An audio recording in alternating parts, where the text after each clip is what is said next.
એક ગુલાબ હતો, આટલું જળ લીધું, અંદર ગુલાબની પાંદડી નાખી. એ કે 2-3 દિવસે ગુલાબની પાંદડી આમ ચોળી નાખી અને આ જળ થોડું જાડું થશે એટલે ઠાકોરજીને ગુલાબ જળ આવું, એટલે ગાળીને મારા વાલાને ગુલાબ જળ.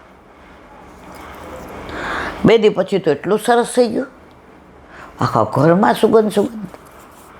ઠાકોરજીને શ્રાદ્ધ કરાવ્યું, ચંદન ઘસ્યું તો અંદર એ ગુલાબજળ, બધામાં એ જ ગુલાબજળનો ઉપયોગ કર્યો. એટલે કે તમે ગુલાબજળ બનાવ્યું છે? એ કે ગુલાબજળ મનમાં સંકોચ થયો કે શ્રીજી બાવાને ત્યાંથી ગુસાઈજીએ સેવકને મોકલો છે, ઘર તો નહીં ભૂલી ગયા હોય ને. અમારા ગુલાબજળને આપને ત્યાં તો કેટલા ગુલાબ, કેવા સેવક બનાવે, કેટલા થાય, થાળના થાળ ભરાય. અમારા ઘરે તો આ એક ગુલાબનું. એ કે તમે બરાબર જગ્યાએ આવ્યા છે? એ કે હા 500% બરાબર જગ્યાએ. એ કે થોડું ગુલાબજળ આપો.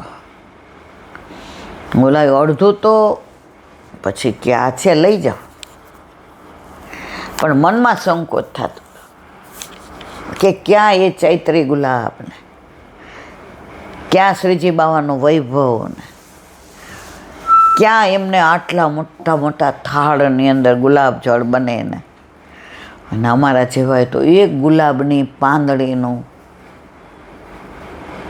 અને તોય શ્રીજી બાવાની આવી કૃપા, આ ગુરુ કૃપા છે.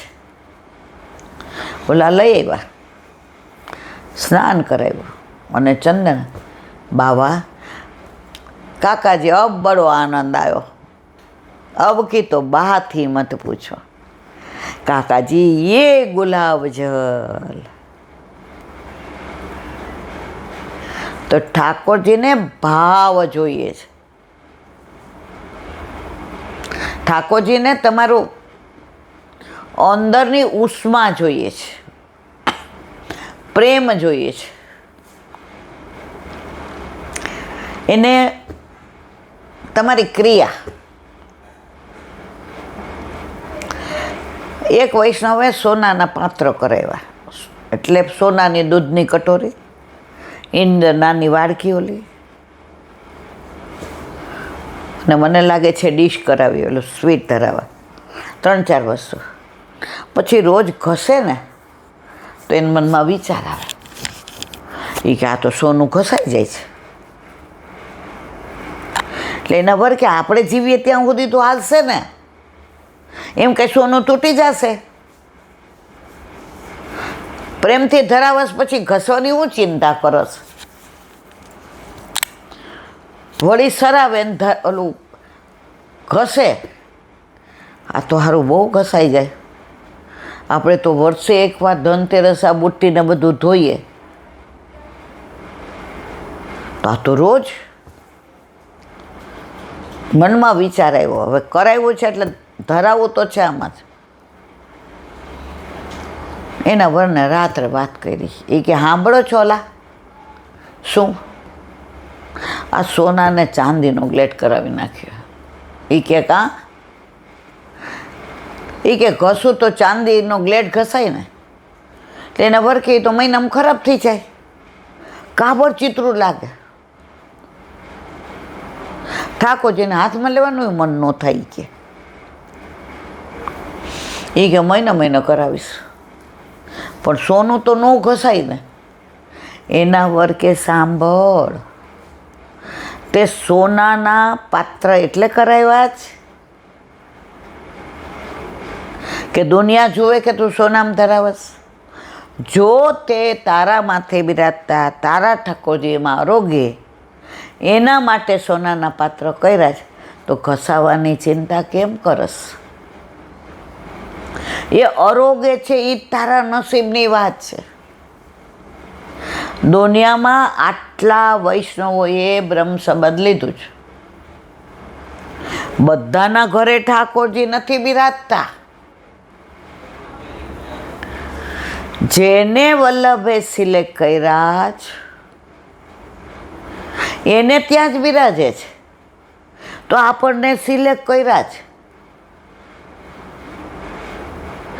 એકવાર હરખથી તે પાટોત્સવના બનાવડાવ્યા, બરાબર, રાજી થઈ, મારો મનોરથ પૂરો થયો ને મારા લાલા આજે પ્રસન્ન ને.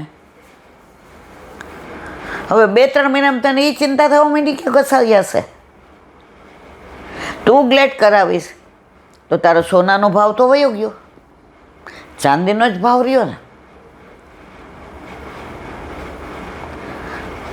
આપણે ચાંદીના વાસણ હોય ને સોનાનો કરાવીએ ગ્લેટ, એમાં નહીં હકાય, પણ સોના ઉપર ચાંદીનો ગ્લેટ.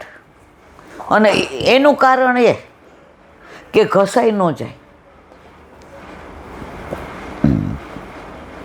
એટલે બેનની આંખ ઉઘડી ગઈ.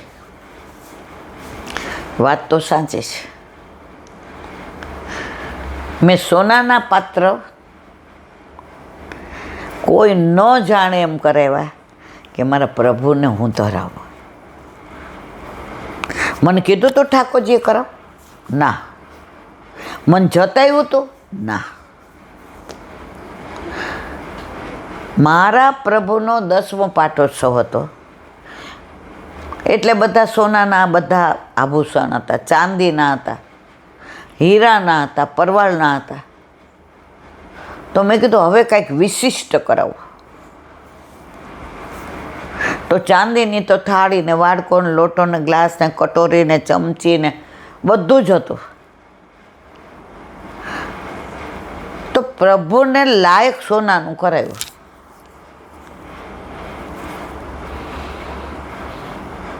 તો હવે હું એવી લોભ કરું છું કે સોનું ઘસાઈ જાય, બીજે દિવસથી ઠાકોરજીને ધરાવે ને એવી રાજી થાય. આરોગો નંદ લાલ રે મારા પ્રેમની થાળી, મેં તો રસોઈ મારે હાથે બનાવી, વિધ વિધના પકવાન રે મારા પ્રેમની થાળી. ખાટું ને ખોરું વાલા જોઈને લેજો, મન માને તો માગજો મારા પ્રેમની થાળી. આરોગો નંદલાલ રે મારા પ્રેમની થાળી. એ મનમાં પછી જે ભાવ દ્રઢ થઈ ગયો કે આ ઘસાઈ જશે તો બીજા કરાવીશ, પણ મારા પ્રભુને તો આ પાત્રમાં જ ધરાવીશ. અને હવે ઘસે ત્યારે એના મનમાં શું આવે કે મારા પ્રભુ આરોગ્ય તો સોનું ચમકે છે, નહીં તો સોનું બહુ પડી રહે. એટલે આપણે એમ કંઈ ઉજળાવવાનું છે. તો હવે એ કે ઘસે ત્યારે ભાવ આવે, મારા પ્રભુ આરોગ્ય એટલે ચમકે જ કેવું. આખો પુષ્ટિ માર્ગ ભાવ ઉપર છે, ભાવના ઉપર છે. મને તમને ભાવ ક્યારે આવે? જ્યારે આપણે સત્સંગ સાંભળીએ ત્યારે. આજે આપણું નક્કી થવાનું હોય એના વરનું આપણે બધા આપણે વાતો કરે. અમારે યાર ભણતો તો બહુ હોશિયાર ભણવામાં, અત્યારે જ્યાં ધંધો કરે છે 5માં પૂછાય છે.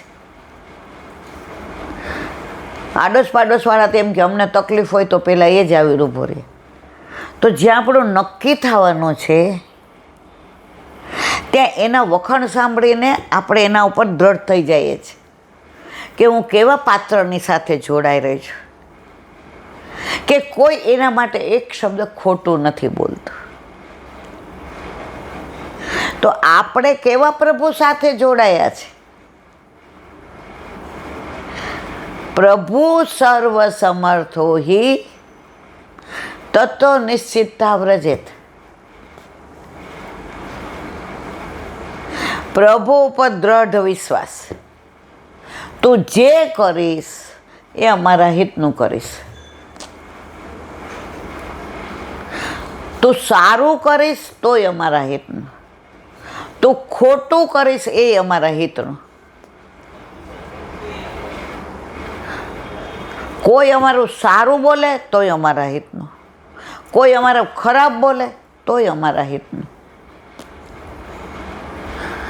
બહુ જ સરસ છોકરાને તૈયાર કર્યું હોય ને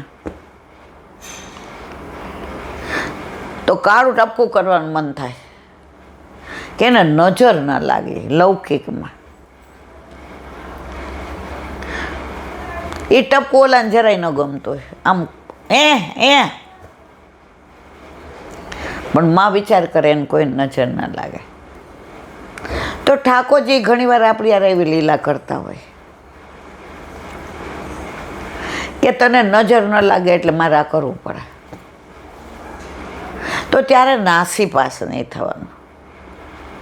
પ્રભુ ઉપર દ્રઢ વિશ્વાસ અને મનને પૂછવાનું, હું કાંઈ ખોટું નથી કરતી ને કે ખોટું નથી કરતો ને. કારણ અત્યારે આનંદ આવે પણ છેલ્લે તો જવાબ કર્મોનો મારે તમારે ને આપણે દેવો જ પડે છે. અંત સમય આવે છે ત્યારે આખી પિક્ચર નજર સામે આવે. ત્યારે સમય હોય નહીં, પાછું વળાય નહીં અને આ કર્મો લઈને જઈએ ત્યારે ત્યાં જવાબ આપવો જ પડે છે. અને એ જવાબ આપણે આપી શકતા નથી એટલે પાછા 84 લક્ષ્યો નિમાવવું પડે છે. ચોર ચોરી કરતો હોય ત્યારે મજા પડે, રાજી થાય કે આજે તો મેળ પડી ગયો રાજાને ભંડારનો, હીરા મોતીને માણેકને, મારી 71 પેઢી સુધી હવે ચોરી નહીં કરવી પડે. પણ પકડાઈ જાય ત્યારે